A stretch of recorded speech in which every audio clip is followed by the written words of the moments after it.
Number 1. Sandy Hook Elementary, Adam Lanza. He barely spoke, avoided eye contact, and spent most of his days hidden away in a darkened bedroom. To neighbors in Newtown, Connecticut, Adam Lanza was just the quiet young man who lived with his mother in a large house on Yogananda Street. No one imagined he would become responsible for one of the deadliest school tragedies in American history. His past hinted at the isolation building inside him. Born in 1992, he was described as an intelligent but socially withdrawn child. In elementary and middle school, he struggled to connect with classmates and often avoided group activities. Teachers recalled that he seemed uncomfortable with touch, sound, and unstructured environments. After his parents divorced in 2009, he grew even more distant. His father remarried and moved away, while his mother, Nancy Lanza, became his primary companion. She homeschooled him, managed his anxiety, and tried to help him navigate everyday life, even as he cut off nearly all outside interaction.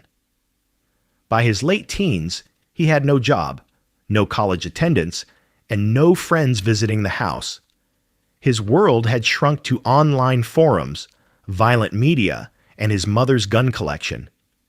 Nancy was known locally as friendly and sociable, but those close to the family said she struggled to manage Adam's growing detachment. She took him to shooting ranges and legally owned multiple firearms. Investigators later found that he had become obsessed with mass shootings, especially school attacks. He spent hours collecting news articles and researching case timelines. In the months leading up to December 2012, his behavior worsened. He stopped speaking to his mother in person and communicated with her only through notes or written messages left around the house. She continued to care for him, unaware of what he was planning. On the night of December 13th, Adam performed online searches about past shootings and mapped out his final steps. In the early morning of December 14th, while his mother was still asleep, Adam retrieved a rifle and shot her multiple times at close range. She died in bed before she had the chance to react. Taking her car keys, he loaded firearms, ammunition, and magazines into the vehicle and drove to Sandy Hook Elementary School. It was just after 9:30 a.m. when he arrived. The school had recently updated its security procedures, keeping the front doors locked after the morning bell. Adam approached the entrance and used a rifle to shoot through the glass panel beside the door, stepping inside moments later. The sound of gunfire caused confusion among staff. Some thought something had fallen or shattered, not realizing a gunman was already in the hallway. As he moved toward classrooms, teachers shouted for students to hide. Some pulled children into closets and bathrooms, turning off lights and barricading doors. In just a few minutes, he entered 2 first-grade classrooms and continued firing. Calls flooded 911 dispatchers, reporting sounds of shots and screams. Police units were sent immediately, arriving within minutes. Staff members who managed to escape directed officers to the affected rooms. When law enforcement began closing in and the sound of sirens grew louder, Adam entered an empty classroom and ended his own life. From the time he breached the school to the moment he died, less than 11 minutes had passed. Inside the building, investigators found 20 children and 6 adult staff members who had been killed. Many had been trying to shield students or lead them to safety. Survivor accounts describe chaos, confusion, and acts of desperate bravery. News of what happened at Sandy Hook Elementary spread rapidly across the country. Parents rushed to the school, frantically, searching for their children as police set up a staging area. Some were reunited with their kids in tears of relief.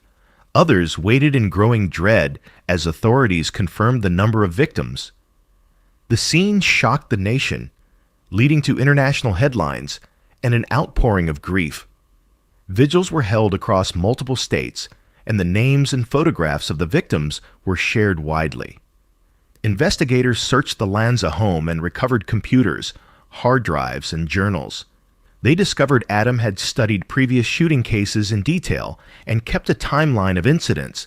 He had shown interest in violent acts but left behind no clear explanation for why he chose Sandy Hook. Because he died at the scene, Adam Lanza never faced charges or a trial. Authorities focused on piecing together his motives and the steps that led to the attack. The FBI and Connecticut State Police spent months analyzing digital evidence, medical records, interviews with family members, and school files. The final report, released in late 2013, concluded that he had significant mental health challenges, but showed no outward warnings in the immediate days before the event. His mother, often described as caring and protective, was criticized posthumously for keeping firearms accessible in the home despite his instability. Some lawmakers proposed new regulations targeting weapon access, school safety standards, and mental health procedures. Since there was no courtroom process, there was no sentence. But the effects of December 14, 2012, reached far beyond Newtown. The event sparked national debates over background checks, assault-style weapons, school resource officers, and emergency response planning. Families of the victims pursued legal action against gun manufacturers and institutions they believed bore responsibility. Education officials across the country reevaluated campus security measures and crisis drills. Though the reports tried to assemble a full picture of Adam Lanza's life, many questions remained. His father later said he wished his son had never been born, expressing grief over the lives lost and the devastation caused. The Lanza family retreated from public view as media attention focused on the victims and their families. The memory of Sandy Hook continues to influence discussions on public safety and mental health. Communities across the United States reference it when recommending security upgrades, and survivors advocate for supportive services and preventative strategies. Some families of victims have created foundations to honor their children and provide outreach to others affected by trauma. The school building itself was demolished in 2013, and a new facility opened in its place designed with extensive safety features and memorial considerations. Even today, the name Sandy Hook remains a symbol of pain, resilience, and unresolved controversy about how a young man with so many warning signs could carry out something so destructive. When people reflect on Adam Lanza, they often struggle to reconcile his silent existence with the scale of the suffering that followed. He left no manifesto, no recorded demand, no explanation. Instead, investigators found a pattern of isolation, obsession, and gradual withdrawal from reality. The tragedy raised uncomfortable issues about how society identifies risk, supports vulnerable individuals, and manages access to lethal means.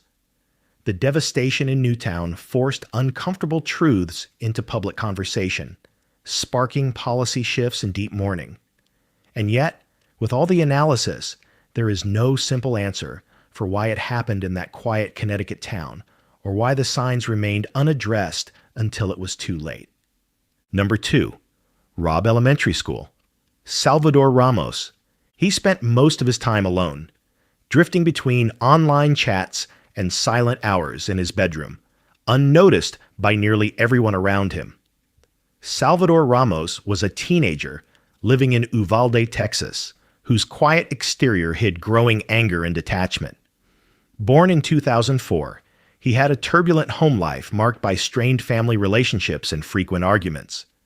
Classmates later recalled how he was bullied over his clothes, speech, and social awkwardness. By high school, he rarely attended classes and eventually stopped going altogether. He withdrew further from friends, relatives, and former peers, showing little interest in finishing school or working. Those who knew him described a young man who seemed numb to embarrassment and increasingly consumed by isolation. In the months leading up to the attack, he became more fixated on firearms. Shortly after turning 18 in May 2022, He legally purchased 2 rifles and ammunition from a local gun store. He posted photos of the weapons on social media platforms, but didn't provide any direct threats or warnings that could have triggered the intervention. Around this time, he also engaged in disturbing conversations with online acquaintances, hinting at violence without specific details. Family members noticed mood swings, but believed he was simply frustrated or depressed. Meanwhile, some of his online messaging revealed resentment and fascination with previous mass shootings. None of those exchanges were reported to authorities before the events that would follow.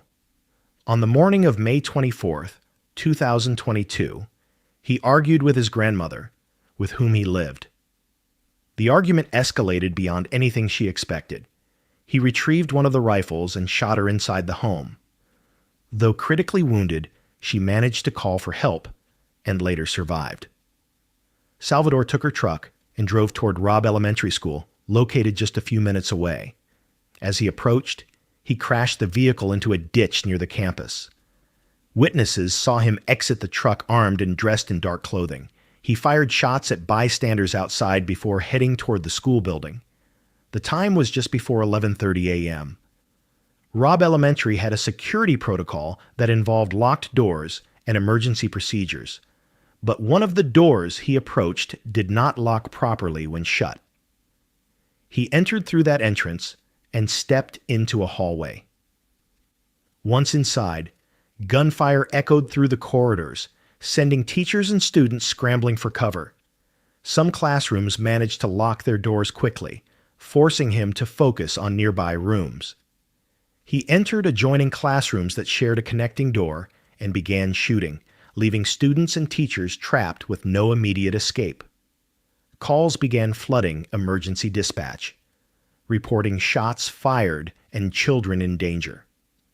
Law enforcement officers arrived on scene within minutes, including local police, school district officers, and later state and federal personnel. However, confusion over the chain of command and uncertainty about the situation led to critical delays. Officers gathered in the hallway, but did not immediately breach the classrooms where the gunfire had occurred. Reports and radio conversations from that day showed hesitation, miscommunication, and an assumption that the situation had shifted to a barricaded subject rather than an active shooter. Meanwhile, children trapped inside continued calling 911, whispering for help and pleading as minutes dragged on. It took approximately 77 minutes from the time Salvador entered the school until law enforcement breached the classroom. A tactical team eventually arrived, moved down the hallway, and engaged him. He was shot and killed at the scene by officers. The aftermath revealed the devastating toll. 19 children and 2 teachers had been killed, with others injured. The school and the surrounding community were left in shock as parents waited to hear if their children were safe. Medical teams and first responders managed the chaotic aftermath, rushing survivors to hospitals and setting up areas for families to gather. The next hours and days brought national attention. Reporters arrived from across the country, and public officials faced intense scrutiny. Accounts from parents, witnesses, and law enforcement painted a picture of heartbreak and outrage over the response time. Investigations were launched at local, state, and federal levels to determine how the shooter gained access, why protocols failed, and why officers did not act sooner. Authorities examined his digital activity, family history, and psychological state. They found no prior criminal record, no formal mental health diagnosis on record, and no existing protective orders that would have blocked his firearm purchases. Yet they noted patterns of aggression, isolation, and fascination with violence that went unaddressed. Because he was killed at the scene, Salvador Ramos never faced trial or sentencing. Legal focus shifted to accountability for police response, school security measures, and firearm legislation. Families of the victims demanded answers and called for reforms. Some filed lawsuits against agencies or companies connected to the events, citing negligence or failure to protect. State legislators introduced bills calling for changes in emergency response procedures, background checks, and campus safety. The Department of Justice opened a review to evaluate the decisions made by officers and determine how similar tragedies could be prevented. In the months that followed, Robb Elementary School remained closed. Plans were made to demolish the building, with many in the community believing no one should ever be asked to return to the site. Memorials grew outside the school and across town, honoring each victim with photographs, crosses, and messages from around the world. Parents and relatives of the children spoke publicly about their loss, turning grief into advocacy for change. The incident reignited debates over gun laws, school security funding, and mental health services for youth. Law enforcement agencies across the country re-examined protocols to ensure faster intervention in future active shooter situations. Today, the story of Salvador Ramos and Robb Elementary is referenced whenever school safety is discussed in the United States. It exposed gaps in emergency training, communication breakdowns, and the ease with which certain firearms can be obtained. People who once saw him as a quiet, troubled teen now associate his name with one of the deadliest school tragedies ever recorded in Texas. Though investigators pieced together his steps, they could not fully explain the internal motivations behind his actions. The community of Uvalde continues to mourn and rebuild, shaped forever by a day that began like any other and ended as a national reckoning over safety, accountability, and prevention. Number 3, Virginia Tech, Seung-Hui Cho. He blended into the background so completely that most people who passed him hardly remembered his face. Seung-Hui Cho was a student at Virginia Tech, but he rarely spoke in class, avoided eye contact, and isolated himself to an extent that made him almost invisible. Born in South Korea in 1984, he immigrated to the United States with his family as a child. Growing up in Virginia, teachers noticed he struggled with social interaction and verbal communication. By middle school, he was diagnosed with anxiety disorders and selective mutism, and he spent much of his time alone.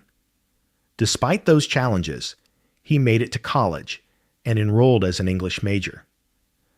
But on campus in Blacksburg, his behavior became more unsettling.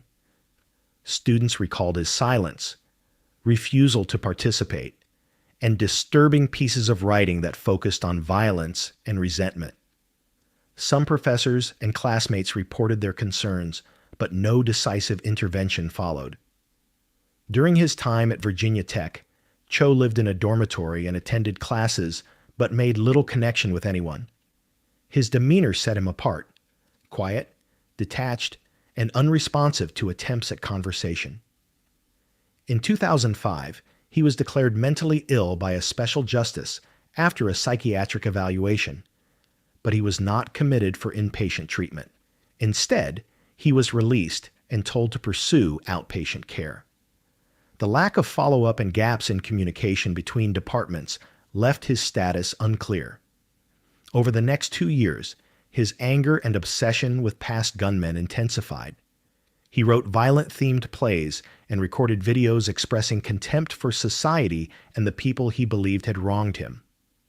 Privately, he purchased firearms and ammunition, passing background checks despite his documented mental health ruling because his outpatient status didn't legally disqualify him. On the morning of April 16, 2007, Seung-Hui Cho carried out a plan he had been shaping quietly. Shortly after 7 a.m., he entered West Ambler Johnston Hall, a co-ed dormitory, and shot 2 students, a female resident and a male student who encountered him. He then left the building and returned to his own dorm room. Instead of fleeing, he prepared for the next stage. He mailed a package to a news network that included a manifesto, photographs, and video recordings he had made in the days before. About 2 hours later, he traveled across campus to Norris Hall an academic building where morning classes were underway. Norris Hall had multiple classrooms and engineering labs. Cho chained several of the building's main doors shut from the inside to prevent escape and delay law enforcement entry. He then moved from room to room, opening fire on students and professors. As shots rang out, frantic calls reached 911 operators. Some classes barricaded doors with desks and lab tables, while others attempted to jump out of windows to escape the gunfire. In several rooms, faculty members tried to shield students or block the doorway, buying precious seconds for others to flee. The hallways filled with sounds of gunfire, screams, and desperate attempts to survive. When police arrived, they faced locked and chained exterior entrances, slowing their initial response. They forced their way in with weapons drawn, moving quickly toward the sounds of gunshots. Inside one of the classrooms, they found Cho had taken his own life as officers approached. In total, he killed 32 people and wounded 17 others, marking it as one of the deadliest. Campus attacks in U.S. history. The two shootings, first in the dorm and then in Norris Hall, unfolded over approximately 2.5 hours, though the second phase lasted only about 11 minutes once it began. Many of the victims were students attending morning lectures. Professors were killed trying to block doors or protect those inside. The news spread rapidly across the country. That afternoon, Virginia Tech went into lockdown, and emergency alerts were sent to students and parents. Families gathered near campus, waiting for official confirmation about loved ones. Media crews arrived in Blacksburg, turning the area into a focal point for global coverage. The campus community was in shock, holding vigils and memorial gatherings in the days immediately following. The incident raised immediate questions. How did a student with known mental health issues legally obtain firearms? And why were warning signs not addressed more aggressively? The investigation revealed a chain of missed opportunities. Court records showing Cho's mental health ruling had not been added to the national background check system. Faculty concerns about his writing and behavior were noted but not escalated effectively. After the attack, authorities examined his mailed manifesto and footage. In rambling statements, he expressed hatred toward the wealthy, popular, and privileged, framing his actions as revenge. The materials showed a rehearsed bitterness developed over time, though no specific individuals were named as personal targets. Since he died at the scene, there was no trial and no sentencing. Public attention turned toward campus safety, mental health reporting, and firearm access. Schools and universities nationwide reviewed their lockdown procedures and emergency alert systems.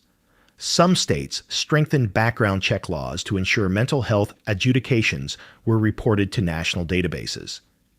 Virginia Tech itself established new communication protocols, counseling outreach programs, and physical security upgrades in campus buildings.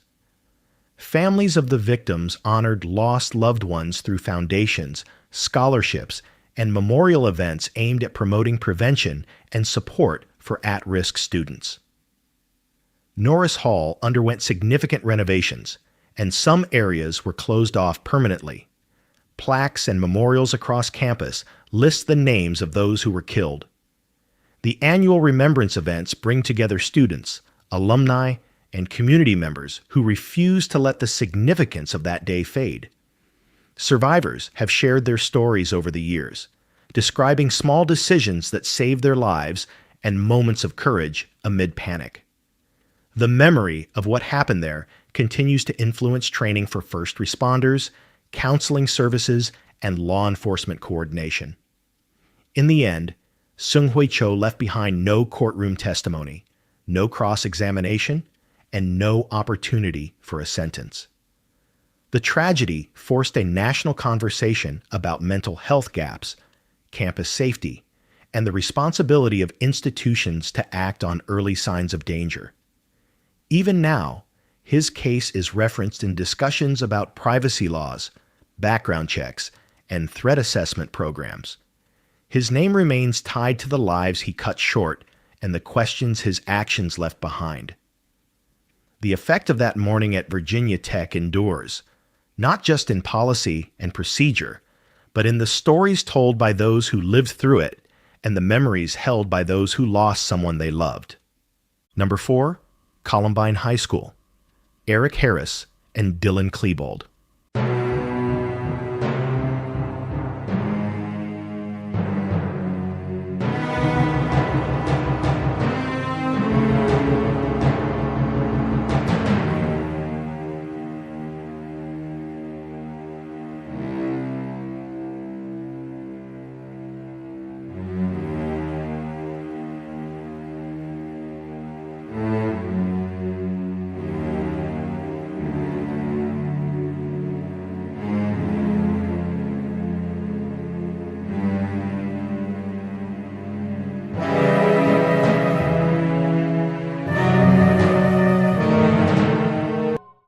They looked like any other students walking the hallways, but behind closed doors, Eric Harris and Dylan Klebold were building a plan that would shake the entire country.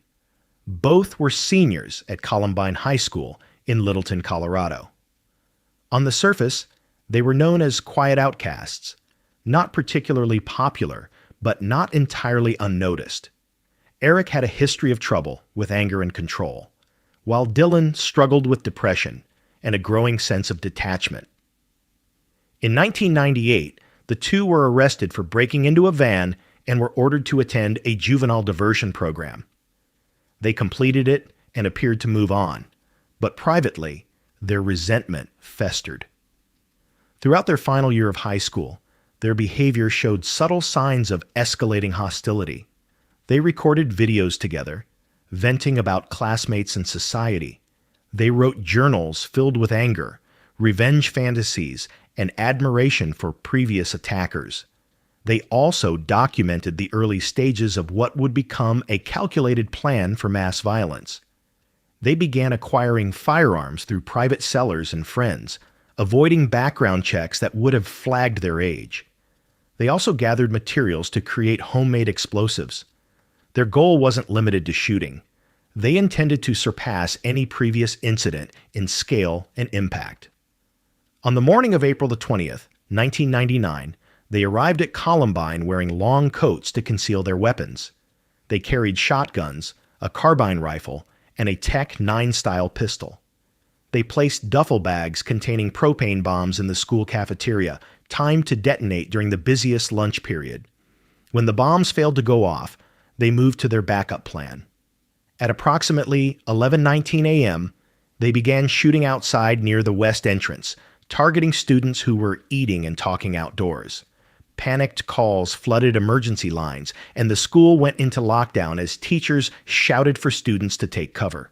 Eric and Dylan entered the building and headed toward the library, where many students had fled to hide. For several minutes, they moved through the room, firing at anyone they encountered. Some students were injured while trying to hide under tables. Others managed to escape through windows. Their movements were chaotic but deliberate, and they showed no intention of surrendering. In the library alone, they killed multiple students and injured many more within a short time span. They also attempted to locate police officers through gunfire exchanges from windows. The level of fear and confusion inside the school made it difficult for law enforcement to understand what was happening in real time. Meanwhile, explosive devices they had scattered around the school and in their cars failed to detonate properly, preventing even greater destruction. Police and SWAT teams surrounded the campus and worked to evacuate students and staff. Some teachers and students were trapped for hours, hiding in classrooms and closets, unsure if the attackers were still nearby. Inside the library, after nearly 50 minutes of violence, Eric and Dylan turned their weapons on themselves. By the time they died, 12 students and 1 teacher had been killed, and over 20 others were wounded. The shock extended beyond the building, as parents and media gathered outside waiting for updates, many unaware whether their children were alive. In the days that followed, investigators searched their homes and computers. They found videotapes the pair had recorded beforehand, explaining their intentions and showcasing their resentment. Their journals detailed months of planning, including the failed bomb strategy. Friends and acquaintances were questioned, and some admitted they had seen changes in their behavior but didn't foresee the scale of what they had planned. Questions arose about how they obtained their weapons and why warning signs went unreported or overlooked. The combination of depression, anger, and desire for notoriety created a deadly outcome that few believed possible at the time. Because both shooters died at the scene, there was no trial. The legal focus shifted to the families of victims, school officials, local police, and firearm sellers. Lawsuits were filed, committees were formed, and national conversations about bullying, school safety, and mental health intensified. The attack exposed gaps in emergency response protocols and communication systems between schools and law enforcement. Columbine became a reference point for future active shooter training, lockdown drills, and the introduction of school resource officers across the country. The event marked a turning point in how schools prepare for threats and how lawmakers address access to firearms. In the years after the attack, detailed investigative reports revealed the full extent of the preparations Eric and Dylan had made. They built bombs, documented their frustrations, and set a date months in advance. They aimed to create mass casualties far beyond what ultimately occurred. Multiple federal and state agencies examined the case to understand the breakdowns in threat assessment. Families of victims created foundations and scholarships in memory of loved ones. Survivors shared their experiences to advocate for prevention, mental health awareness, and changes in school policy. The legacy of Columbine is heavy and complex. It influenced security measures across the United States and reshaped how people think about threats in places once considered safe. Eric Harris and Dylan Klebold left behind no courtroom testimony and no chance for cross-examination, but their actions sparked decades of reform, analysis, and grief. Even now, the name Columbine carries a weight that signals pain, prevention efforts, and continued vigilance. Each year, the victims are remembered by family, friends, and those who survived, ensuring the conversation does not fade. The story of what happened on that April morning continues to serve as a reminder of how isolation, planning, and overlooked warning signs can lead to irreversible tragedy. Number 5. Parkland. Stoneman Douglas. Nicholas Cruz. He was a former student no one expected to return, especially not with the kind of intent he carried. Nicholas Cruz had once walked the halls of Marjorie Stoneman Douglas High School in Parkland, Florida, as a troubled teenager with a track record of behavioral issues. Born in 1998 and adopted as an infant, he grew up in a household where his parents tried to manage his outbursts and emotional struggles. His adoptive father died when he was still young, and his mother faced increasing difficulties controlling his aggression and impulsive actions. Teachers and administrators had documented years of concerning behavior, fights, threats, fixation on weapons, and repeated disciplinary problems. Eventually, he was removed from the school and placed in an alternative program due to multiple violations. Despite all the documented issues, there were no long-term restrictions that blocked him from legally obtaining firearms once he reached adulthood. After his mother died suddenly in November 2017, he moved in with family friends and later with a schoolmate's family under certain conditions. Around this time, he purchased an AR-15 style rifle and ammunition, fueling concerns among those who knew his past. Some people reported alarming social media posts he made about wanting to carry out a shooting, but the warnings were scattered and didn't lead to preventive action. Law enforcement and school officials had contact with him on multiple occasions before the attack, yet none of those interventions halted what he was planning. On February 14th, 2018, Cruz took an Uber to his former high school. He carried a duffel bag and a rifle case, but drew little attention as he entered the building near dismissal time. Once inside, he assembled the firearm and activated the school's fire alarm system to force students and staff out of classrooms. As the hallways filled, he began firing at close range, moving through the first and second floors of Building 12. Students scrambled for cover, hiding in classrooms, closets, or behind desks. Some teachers tried to shield them, while others locked doors and turned off lights. Several students recorded the chaos on their phones as gunshots echoed across the campus. Law enforcement received multiple 911 calls within minutes. Officers from local agencies and the county sheriff's office arrived quickly, but confusion over the exact location delayed their approach. Cruz continued moving through the building, targeting classrooms and hallways, until he discarded his weapon and blended in with fleeing students. He exited the school grounds on foot and headed into a nearby residential area. He entered a Subway restaurant to buy a drink, and then visited a McDonald's, walking among people who had no idea who he was.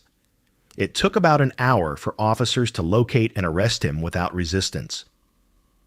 17 people were killed that day, 14 students and 3 staff members, and 17 more were wounded.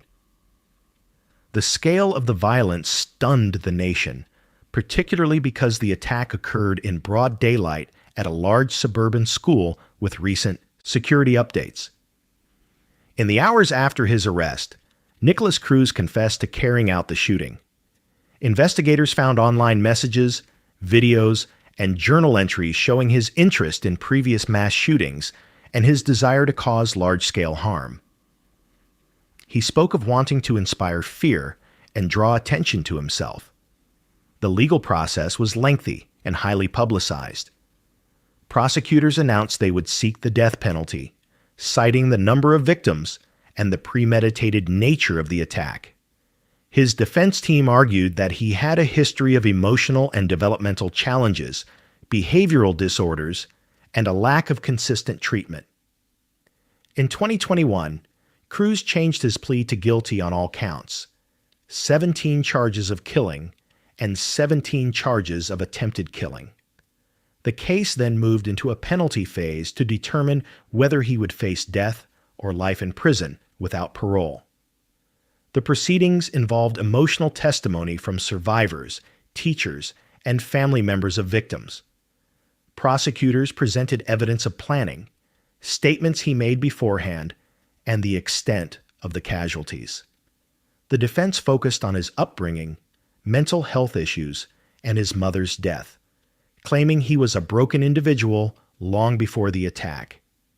After weeks of testimony, the jury did not reach a unanimous decision for the death penalty.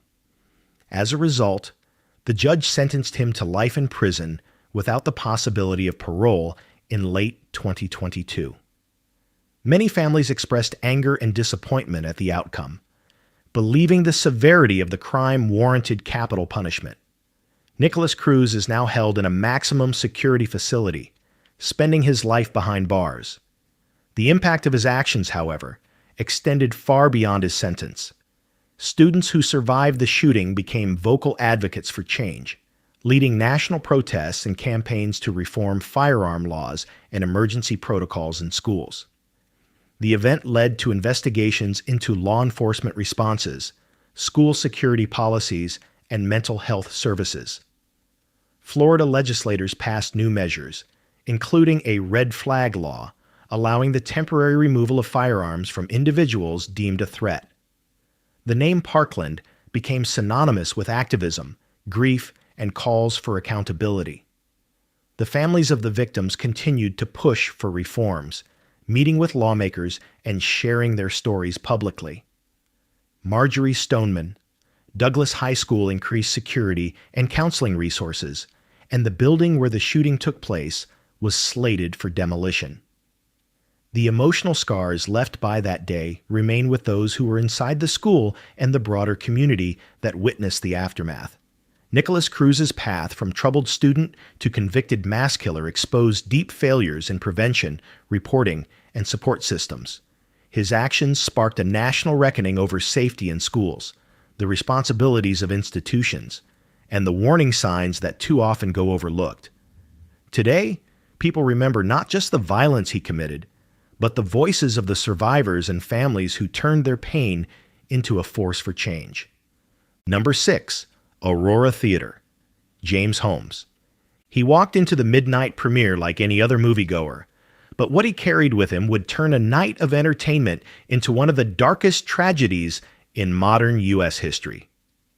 James Holmes grew up in California, described by many who knew him as quiet, intelligent, and socially awkward. Born in 1987, he excelled academically and showed early interest in neuroscience. After graduating from the University of California, Riverside, with honors, he was accepted into a competitive neuroscience PhD program at the University of Colorado Anschutz Medical Campus in Aurora. But as his academic challenges increased, so did his internal unraveling.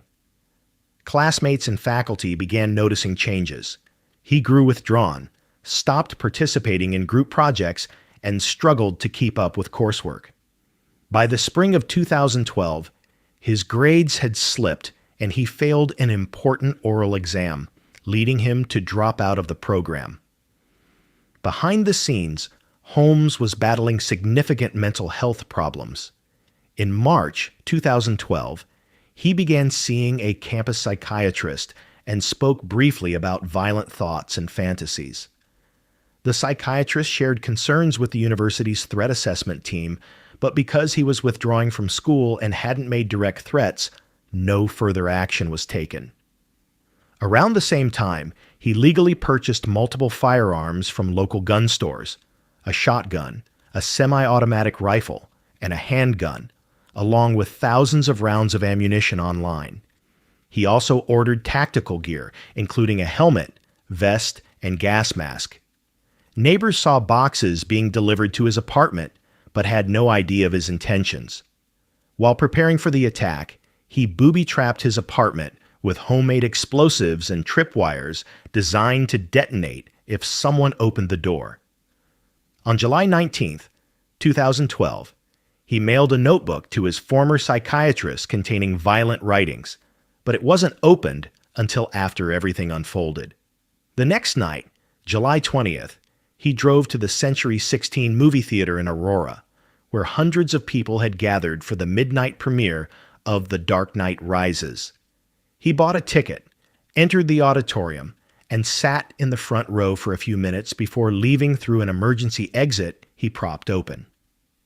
Shortly after 12:30 a.m., he returned through that same side door wearing body armor and carrying weapons. Without saying anything, he threw gas canisters into the crowd. As the smoke spread, moviegoers initially thought it was part of a stunt related to the film. Moments later, he began firing into the audience, moving slowly and targeting anyone in range. Panic erupted as people dove behind seats, crawled along aisles, or tried to escape up the stairs. Some made it out through emergency exits, while others were trapped in the chaos and confusion. Within minutes, dozens had been shot. Outside, calls to 911 flooded dispatchers, and officers from multiple agencies rushed to the scene. Police arrived within minutes, encountering wounded victims fleeing the building and others motionless inside.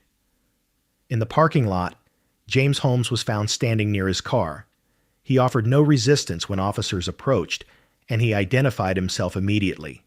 He was wearing tactical gear and had weapons still in the vehicle. At the scene, he warned officers that his apartment was rigged with explosives. Bomb squads were deployed to disarm the devices before anyone could enter. Inside the theater, 12 people were killed and 70 others were injured by gunfire, many of them critically. Survivors described scenes of confusion and terror, stumbling over bodies, slipping on blood, and hearing non-stop shots in the darkness. Emergency responders established triage areas outside the theater, using police cars to transport victims because ambulances were overwhelmed. The attack became one of the deadliest mass shootings in U.S. history at the time.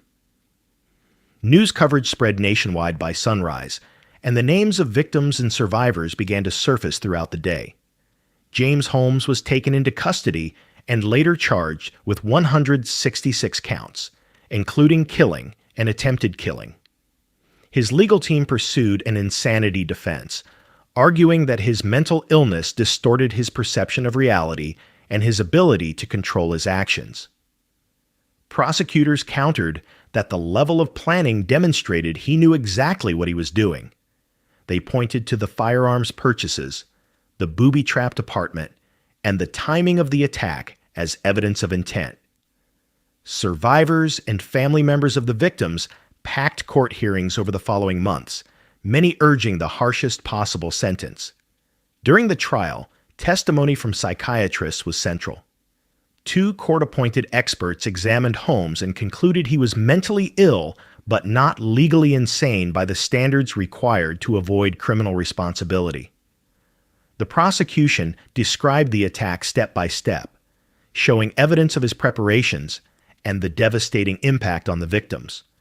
Family members shared statements about lives cut short, permanent injuries, and trauma that would never fade. The defense emphasized his long decline, his failed academic journey, and the warning signs that had been missed. After a months-long trial, in 2015, the jury found Holmes guilty on all counts. In the penalty phase, prosecutors sought the death penalty, but the decision required unanimity. Ultimately, at least one juror refused to approve execution, and the court sentenced him to life in prison without the possibility of parole. He was transferred to a high-security prison and remains there under close supervision. Some victims' families expressed frustration at the lack of a death sentence, while others said life behind bars was a just outcome. The aftermath of the Aurora Theater attack led to extensive policy discussions about background checks, mental health reporting, emergency response systems, and theater security. The movie theater eventually reopened after renovations, but the auditorium where the shooting occurred was permanently closed and redesigned. Memorials were created to honor those who died, and scholarships and charities were established in their names. Survivors faced years of recovery, surgeries, and emotional wounds that continued long after the headlines faded. James Holmes never offered a clear explanation for his actions, and his motive remains a subject of analysis and speculation. Investigators pointed to a combination of isolation, untreated mental illness, academic failure, and fascination with notoriety. What is certain is that his attack changed how people think about safety in public spaces and how institutions handle individuals in crisis. The events of that night in Aurora left a legacy of grief, legal reform efforts, and unanswered questions about what could have stopped him before he stepped into that theater. Number 7. Cleveland Elementary School. Patrick Purdy. He arrived at the schoolyard in the middle of a clear January morning, blending in just long enough before everything changed. Patrick Purdy was a drifter with a long history of instability, minor arrests, and resentment towards society. Born in 1964, he grew up in a troubled home in California, marked by frequent moves, an abusive father, and a childhood spent bouncing between relatives and foster care. As he got older, he struggled with substance abuse and unemployment. Those who encountered him as an adult described him as angry, directionless, and obsessed with the idea that the world had robbed him of opportunity. His arrests included possession charges, vandalism, and weapons violations. Each time, he slipped through the system without long-term supervision or intervention. By the late 1980s, Purdy had developed a fixation on blaming immigrants and minorities for his personal failures. He spent time living in board and care homes and worked various low-wage jobs when he could stay employed. In the months leading up to the attack, he purchased firearms legally, including a semi-automatic rifle.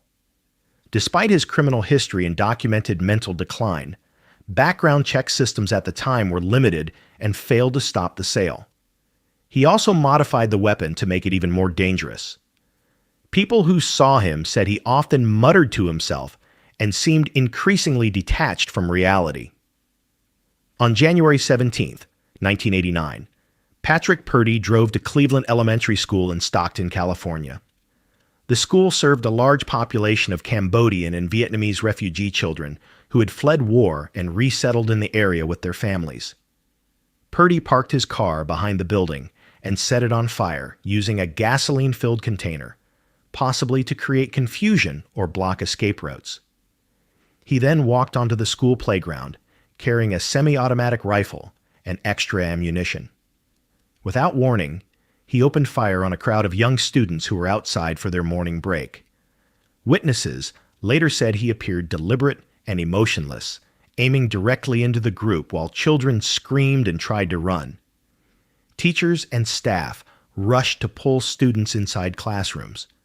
Some shielded children with their bodies, while others locked doors and called for help. Within minutes, calls to police and emergency responders described dozens of wounded children and chaos on the school grounds. Purdy continued firing until his weapon jammed and he realized officers were closing in. He then ended his own life at the scene with a handgun he carried. The entire attack lasted only a few minutes, but left devastation that would be felt across the nation. 5 children were killed, all of them between 6 and 9 years old, and around 30 others were injured, mostly by gunfire. The victims were primarily students from Southeast Asian refugee families. Survivors recalled the confusion and terror of watching friends collapse beside them. Police and paramedics flooded the area, rushing wounded children to nearby hospitals. Parents arrived at the school desperately searching for their sons and daughters, some finding them alive, others forced to face unthinkable news. The investigation into Patrick Purdy's life revealed a history of neglect, prejudice, and mental instability. He had expressed hatred toward immigrants and blamed them for taking jobs and resources. In his car and rented room, authorities found racist writings and items indicating his violent ideologies. His movements in the weeks before the attack suggested he had chosen the school intentionally because of the large population of immigrant children. He had no specific personal connection to the victims or staff, making the violence even more senseless in the eyes of the community. Because he died at the scene, there was no trial or sentencing. Legal and political attention turned instead to how he obtained the weapon and what laws needed to change. Lawmakers in California responded quickly, passing new restrictions on semi-automatic rifles and magazine capacities. The incident helped shape the national dialogue on gun control in the late 1980s and early 1990s.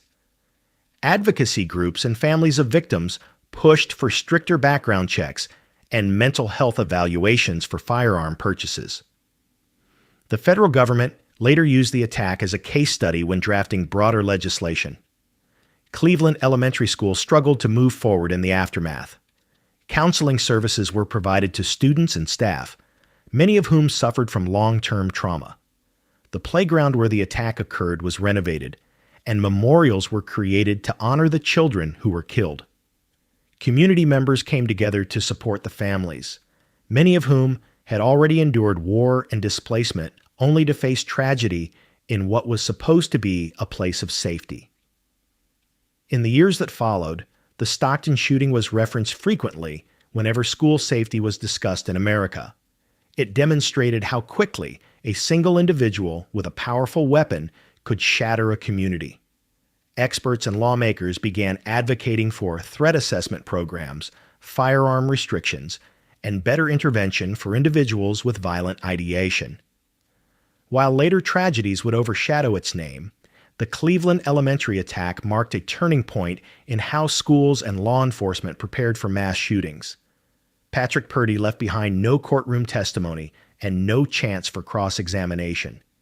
His actions were driven by a mix of hatred, instability, and a desire to lash out at those he blamed for his own failures. The tragedy he caused lives on in the memories of survivors and the families of the children who never came home. His name is now tied to a moment in history that forced painful questions about access to weapons, overlooked warning signs, and the vulnerability of innocent lives in everyday environments. Number 8. West Side Middle School. Andrew Golden and Mitchell Johnson. They were just 11 and 13 years old, too young for most people to imagine capable of planning anything beyond typical childhood mischief. But Andrew Golden and Mitchell Johnson turned their Arkansas school into the scene of a carefully coordinated attack that stunned the nation. Mitchell, the older of the two, had already begun showing signs of anger and defiance by his early teens. He had spoken about wanting to hurt people and made threats that some classmates brushed off as tough talk. Andrew, despite being only 11, was described as quiet, but unnervingly comfortable around firearms. He came from a family that owned several guns, and he learned to shoot at a young age.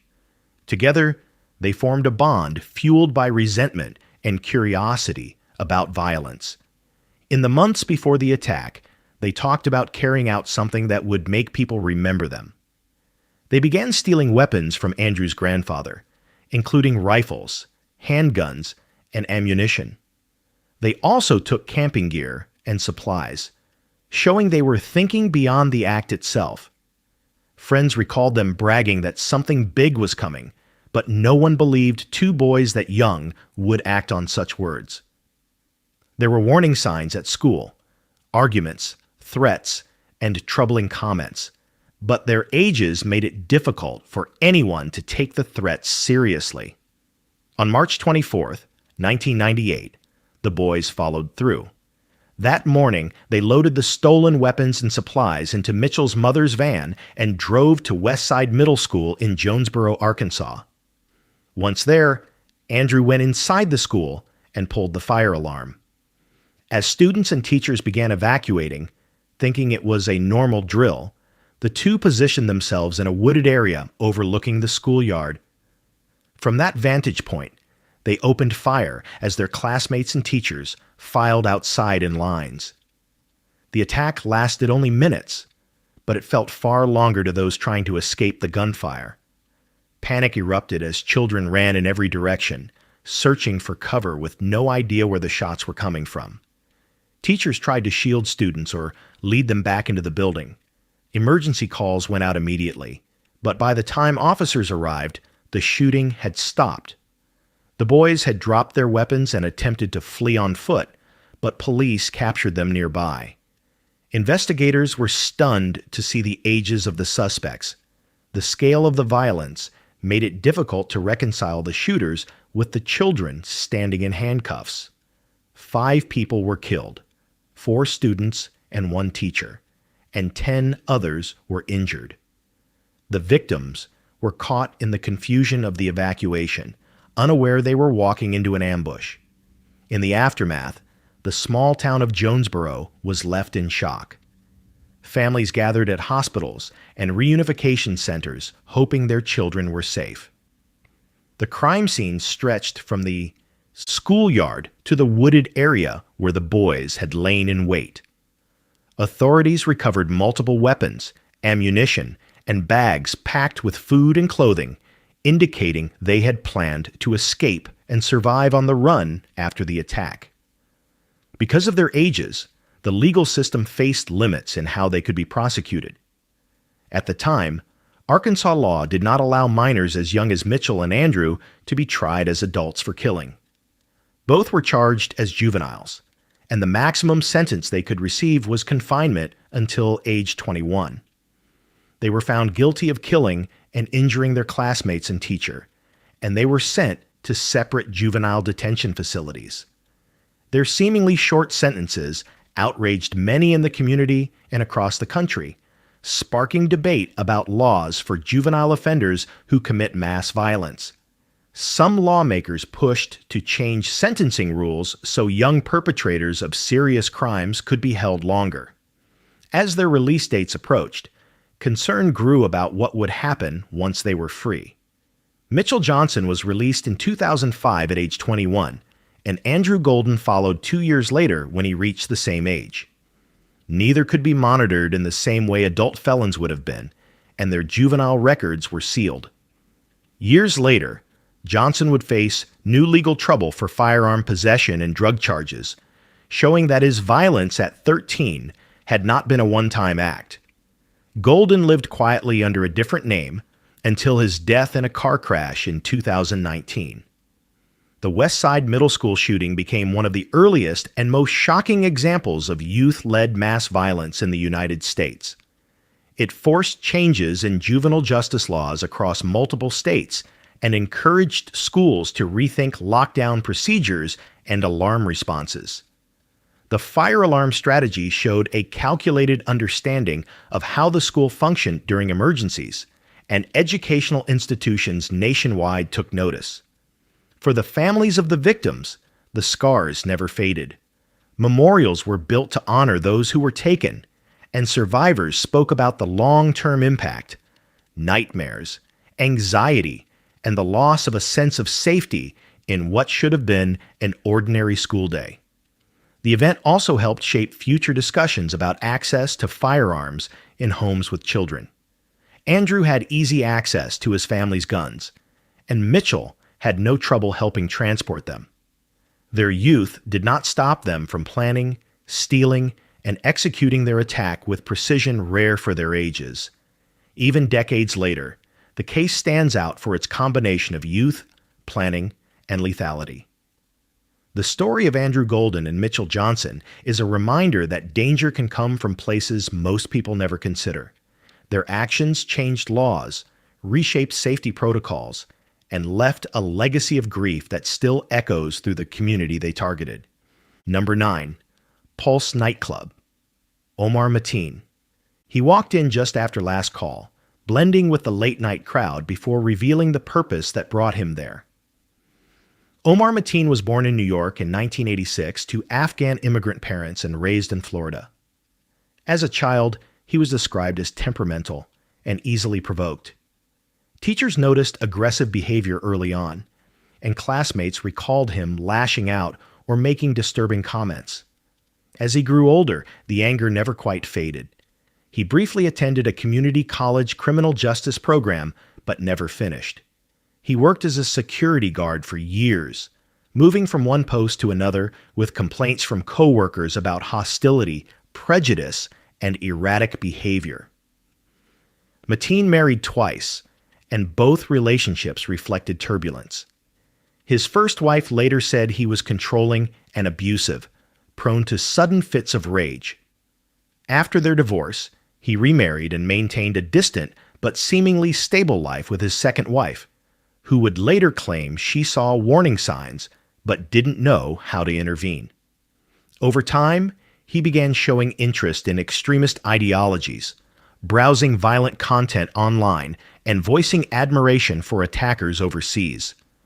The FBI interviewed him twice, once after he made concerning comments about extremism, and once due to possible links to a former acquaintance tied to terrorism. Both investigations were closed when agents found no active threat and no direct evidence of criminal planning. He legally purchased firearms and ammunition in the weeks leading up to the attack. His behavior at the gun store drew little attention. He passed background checks without issue. Meanwhile, he visited Pulse nightclub in Orlando on multiple occasions before the night of the attack, possibly to scout the location. The nightclub was known as a popular gathering spot for the LGBTQ+ community, especially on its Latin-themed nights. Mateen entered just after 2 a.m. on June 12, 2016, carrying a semi-automatic rifle and a handgun. Moments later, he opened fire on the crowd inside. Music still played as people tried to make sense of the noise, only to realize too late what was happening. Panic swept through the building as patrons rushed to escape through emergency exits, bathrooms, and back hallways. Some hid wherever they could, trapped as shots echoed through the club. The atmosphere shifted from celebration to survival within seconds. Mateen moved through the main area, firing at anyone in sight. Survivors described glass shattering, bodies falling, and screams drowned out by gunfire. Police arrived quickly and engaged Mateen from outside, forcing him deeper into the building. He retreated into a bathroom area where dozens of people had taken cover. There, he held survivors hostage while officers secured the perimeter and attempted communication. During the standoff, Mateen called 911 and pledged allegiance to extremist groups, though investigators later concluded his ideological claims were inconsistent and self-directed rather than part of any organized plot. Negotiators spoke with him multiple times, trying to gather information and stall further violence. Hours passed while wounded victims lay on the floor, some texting loved ones and emergency services for help. At approximately 5 a.m., after hearing shots from inside and fearing imminent loss of life, SWAT officers breached the building by driving through a wall with an armored vehicle and using explosives to disorient Mateen. A gunfight followed, and officers killed him in the exchange. Inside, the scale of the attack became clear. 49 people were killed, and more than 50 others were wounded, making it the deadliest mass shooting in the U.S. at that time. First responders worked through the dawn, transporting survivors to hospitals and helping families locate loved ones. As details emerged, vigils began forming across Orlando and around the country. The crime scene extended across multiple rooms and exit points, with personal belongings and shattered furniture scattered across the floor. Investigators searched Mateen's home, electronic devices, and financial records. They found no evidence of accomplices or foreign directives, concluding that he acted alone, fueled by personal anger, extremist rhetoric, and a desire for infamy. Since Mateen died in the shootout, there was no trial. However, his actions led to legal proceedings involving his wife, who was charged with aiding the attack and obstructing justice. After a lengthy trial, she was acquitted, with jurors concluding prosecutors had not proven she knew his plan or helped him. The focus then shifted to accountability in other areas, specifically how someone with Mateen's background and FBI contacts could still legally arm himself. The aftermath of the attack reshaped conversations about hate crimes, mass shootings, and emergency response tactics. Pulse nightclub became a memorial site, and plans were made to preserve part of the building as a remembrance. The victims' names were read aloud at public ceremonies, and murals went up across Orlando honoring the lost.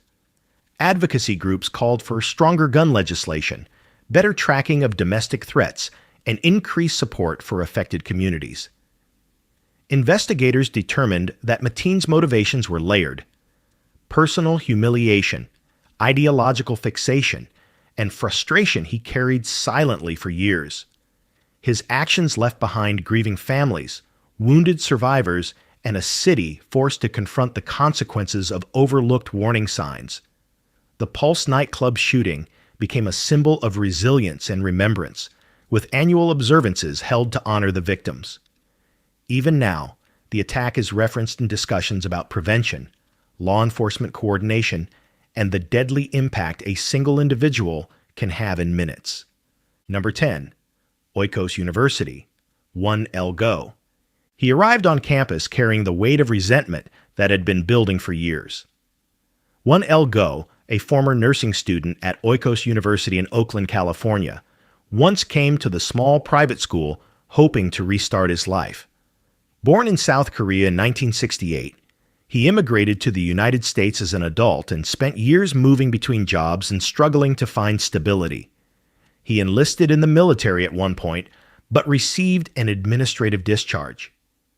Friends and relatives described him as quiet and withdrawn, often uncomfortable socially, and prone to frustration when things didn't go his way. Over time, he fell deeper into isolation and disappointment.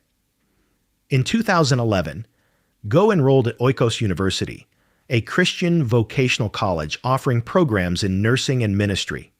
He clashed with classmates and instructors, reportedly angry about perceived disrespect and his difficulty keeping up with coursework. His English skills were limited, and he often felt mocked or ignored. Instructors said he showed signs of anger and paranoia, but there was no incident severe enough to remove him immediately. Eventually, he stopped attending classes and withdrew from the program. He believed the school owed him tuition refunds and blamed both students and staff for humiliating him. Financial struggles and mounting bitterness consumed much of his life after leaving the school. In the months leading up to the attack, Go's behavior became more erratic. He moved out of state temporarily and cut ties with most people he knew. When he returned to California, he appeared to be carrying unresolved anger about his time at Oikos. On April 2, 2012, he made the decision to confront the school in the most violent way possible. That morning, he traveled to the campus armed with a handgun and extra ammunition. He entered the building and approached a receptionist, directing her at gunpoint to get students into a classroom. When she couldn't comply, he began shooting without hesitation. Inside one of the classrooms, students tried to hide under desks or escape through doors and windows.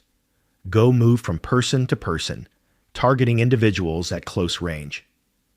Witnesses later said he appeared calm and methodical. Some students fled the building and alerted others, while calls to 911 poured in. The sound of gunfire echoed through the hallways, and people in adjacent rooms locked themselves in place to keep the shooter out. The attack lasted only minutes, but the devastation was immediate and widespread. By the time he walked out of the building and fled the scene in a former classmate's car, 7 people were dead and 3 others were injured. The victims included students and staff members, several of whom were immigrants pursuing new careers. Law enforcement launched a manhunt that ended about an hour later, when Go surrendered at a grocery store in a nearby city. He told employees there that he had just shot people and needed to speak with police. Officers arrested him without incident. In custody, Go spoke about feeling disrespected and ridiculed by students and instructors at Oikos University. He claimed people had teased him about his accent and intelligence, and he believed the school had cheated him financially. Investigators retrieved the firearm he used and traced how he acquired it legally months before. Interviews with former classmates confirmed tensions between him and others, though no one imagined he would return with such violent intent. Many of his grievances appeared exaggerated or unfounded, but his fixation on them had become all-consuming.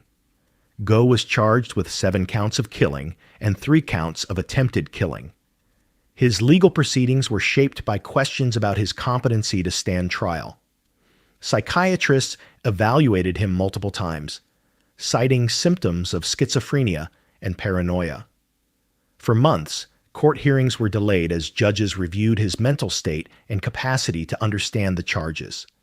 In 2013, he was ruled incompetent and sent to a state hospital for treatment. After nearly 2 years, doctors declared him competent enough to proceed. In 2017, Go entered a plea of no contest to all charges to avoid a trial. Prosecutors and the court accepted the plea agreement, and he was sentenced to 7 consecutive life terms in prison without the possibility of parole, plus additional years for the attempted killings. Families of the victims spoke in court about the lives cut short. Individuals who had come from other countries seeking education, better opportunities, and refugee from hardship.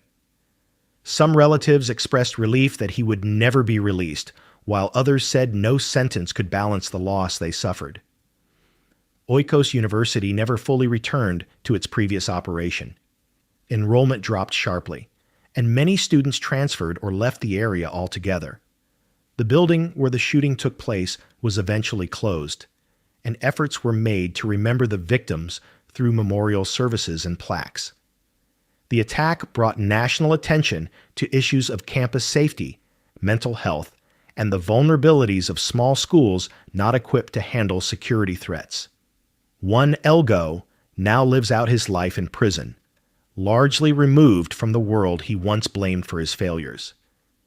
His story is a painful example of how unresolved anger, untreated mental illness, and easy access to firearms can lead to sudden and catastrophic violence.